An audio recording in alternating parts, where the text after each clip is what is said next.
Hey, great Wednesday morning, right? It's Wednesday. Yeah. So we got started right off the bat. No music, just coming in here because we're about 5 minutes late and just getting things going out here in East Texas, Tyler, Texas. Well, coming at you this morning, want to talk to you about what it is to be able to get outside your comfort zone and why it's so important to be able to work outside your comfort zone because comfort zones are actually uncomfortable. They make your life uncomfortable. We're going to explain how that works. But today's quote comes from Arun Purang, which says, "Comfort zone is like zero. Anything multiplied by it becomes zero. Comfort zone is like zero. Anything multiplied by it becomes zero." And I thought that was pretty strong, right? Because think about it. What happens in your comfort zone? Nothing. Nothing. This life is the way it is. Most things happen to you. And so when you when you multiply anything by your comfort zone, you're not going to get anything from it. Okay?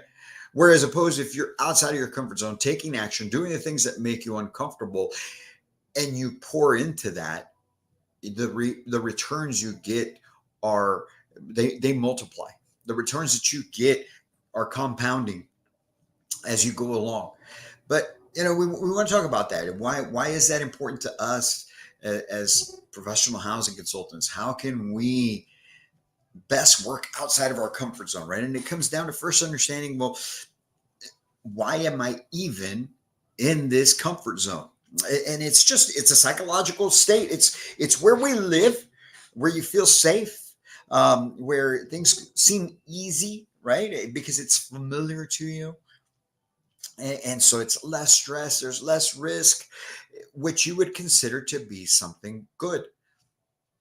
And the reasons why people would stay in their comfort zone, obviously, the main one, fear of failure, fear of falling on your face, fear of looking dumb, fear of what other people are going to say. It's all of the things you have no control over that you're scared of.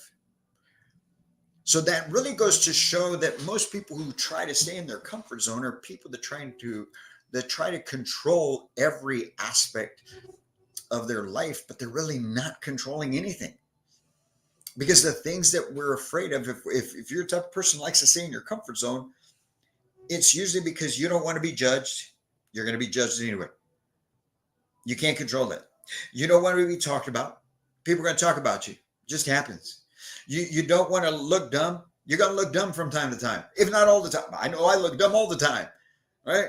But we're still at it. We don't want to risk failing, right? We don't want to risk losing, whether it's losing money or losing a personal possession. Guess what? You stay in your comfort zone, you don't do anything, you're going to lose those things anyway.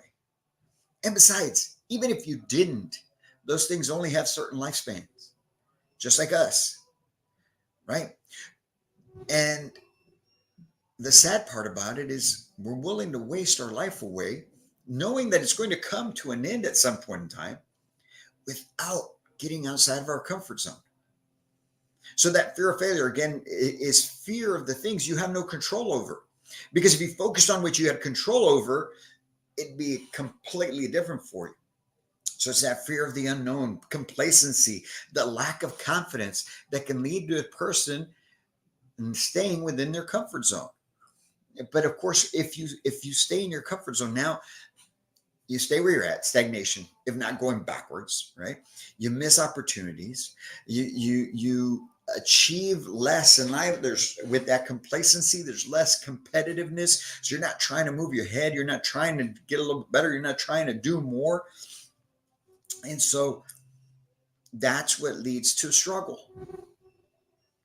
So why should we step out of our comfort zone, especially those of us, this message always, like I said, is to the manufactured home industry, but it applies to everyone. You don't have to be in the manufactured home industry, but now I'm talking to you, professional housing consultants, community managers, anyone in the industry. Why should you step outside of your comfort zone within the sales realm here in the office. Okay. One, that's where your professional, your personal growth are going to come from. Just flat out. The only way you're going to get better is by pushing yourself outside of your comfort zone. That's it. That's where you're going to be able to learn to adapt. You're going to be able to improve in your ability to be able to negotiate and handle situations as they come up, being able to move with the ebbs and flows of the business on a daily basis, because you know that it's just the transitions happen quick and they come hard. But when you are this person that works outside of your comfort zone and you continue to grow, you're able to maneuver in and out of those things and be able to help not just yourself or the company, but more importantly, you're able to help your clients so that the deal doesn't fall apart on you, whether it's because of a decision they're trying to take or whether it's something that's going on outside of their control that you can jump in and help with, right?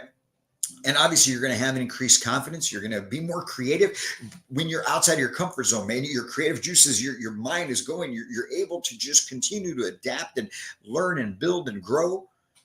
Now, we talked about earlier, and that leads to being able to have that innovation, ingenuity, think on the fly, and go. And obviously, with all of those things, it improves your success. You just feel you're going to live a life of fulfillment. We keep talking about that in every aspect,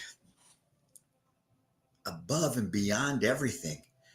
You are going to feel like a freaking rock star. And who does not want that in their life? I know you do. At least I hope you do. And that's why we're here. That's why we're every day, 7 days a week, pouring into you, trying to help any little way we can to be able to take your life, your business, your career to a whole new level. But it takes you stepping outside of your comfort zone. We can push all we want. Your managers, the ownership group, whomever at your location, if we are not working together right now, if your company's not working with manufacturing home sales mastery, your management team can push all they want on you to try and help you grow. But until you decide to step outside of that comfort zone, nothing's going to happen. So what are the best ways for you to be able to get outside of your comfort zone? How can you step out of your comfort zone? Well, I'm glad you asked, right? We're actually going to go through a list here that I've got for you of the top 5 ways to be able to challenge yourself and get outside of your comfort zone. First and foremost, it's going to take setting goals that push you. I always tell folks, I'm never going to ask you to do something that I wouldn't do myself. And I personally always set goals that push me. Have I always accomplished them? No. Have there been times where I just gave up on the goal? Heck yes. Very long time ago. But I was that type of person. All right. But you got to set goals that push you and pull you, that will nudge at you, help you keep growing, keep getting better, keep improving. But those are the type of goals you need to go after.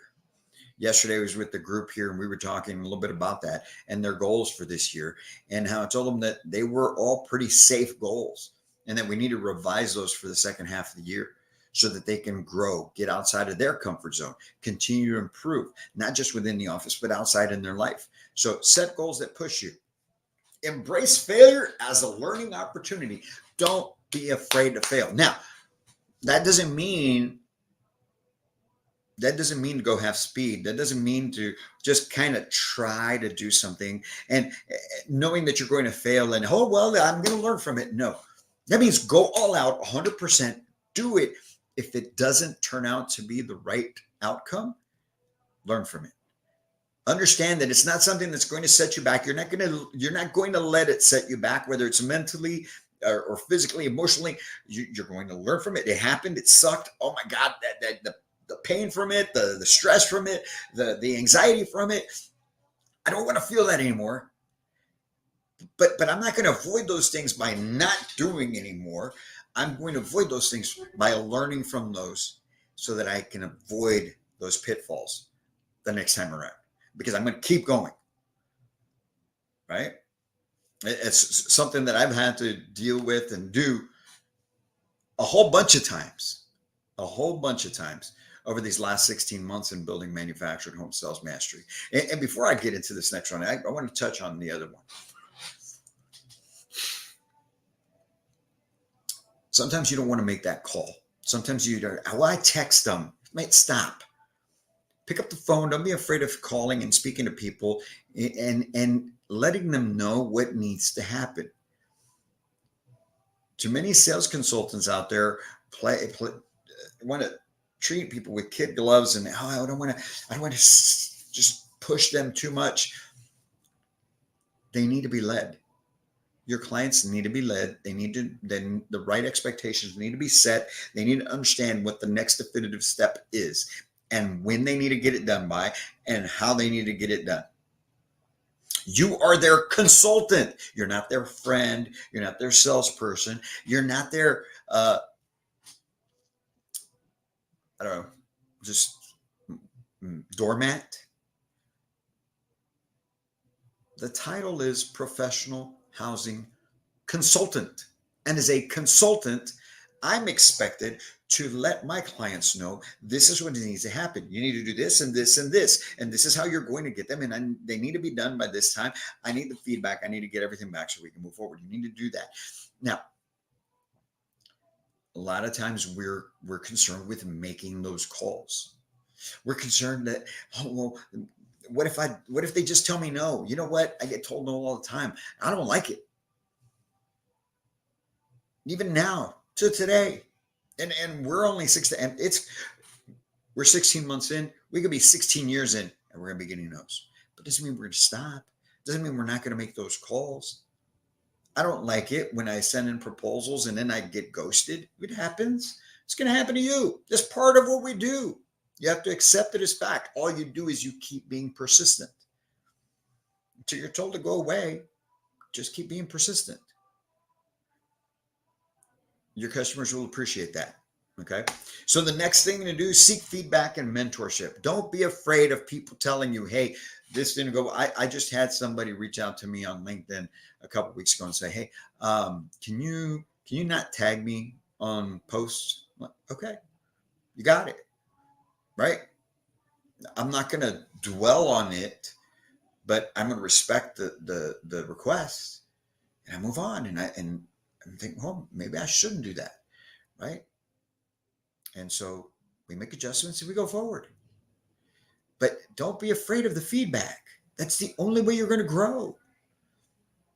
Find somebody who is more experienced than you and get in their corner. Have them take you under their wing and be okay with the honest feedback. Don't get defensive. And please don't be one of those people that everything that they tell you should be doing. Well, I do this already and I do that already. And hey, yeah, I know this is how I do. If that were the case, you would be killing it. And you wouldn't be feeling like you're not getting where you need to be. Egos, check them at the door. That's all I can tell you. You want to experience with new ways to do things like we talked about earlier, right? That ingenuity, that innovation. Once you have that confidence, you continue to grow and you decide to get outside your comfort zone. Now you're testing different things. Testing, you have your structure, you have your process, you have your plan, but you test some stuff. You're A/B testing, like they say with websites and marketing and things. Test. If it works, great. Continue to work at it, go at it till it doesn't work anymore. But if it doesn't work, you come back to this. But continue to test new ways of doing things. And lastly, you want to always reflect on your boundaries. Where am I hesitating right now? What am I holding back on? What are those things that I am not doing because of some level of doubt or uncertainty? Be aware of that and then break through that wall. Do it. Whatever it is that you feel you should not do in your business that's moral and ethical, okay? Once you realize I'm not making that call, or I just call, or I'm just texting, but I'm not calling. Call now. Start calling from here on out. Well, I call, but they don't ever answer me. Well, when they don't answer the first time, call them right back. Do those things and watch what happens. Reflect on your boundaries. Figure out what's holding you back, what you're allowing to hold you back. because it's not that it's holding you back. You're allowing yourself to be held back. And then push through that. Push through that boundary. Go and do that thing that you don't want to do. Because if you can do that, you're going to see a difference in your business. You're going to see a difference in your life. You're going to see a whole level of achievement as well beyond what you thought would be possible. And that's what we want for you. Whether you work with us or not. We just want to see each and every one of you operate at an elite level, because you can and you should. And by doing so, so many people benefit. So that's what I got for you on comfort zones. Get out of it. It's not comfortable. It really isn't. It keeps you uncomfortable. So you guys enjoy the rest of your Wednesday. Go out there and crush it. Midweek, you should already have at least one deal in your belt this week. Go out and get another one. Remember, 2 a week, 2 appointments a day, two sales a week. That will put you in where you want to be. All right. I'm out of here. Got to get into this meeting. You guys have a great day. We'll be back in here tomorrow, right, with another edition of 15 Minutes to Mastery. But until then, my friends, can't wait to meet you.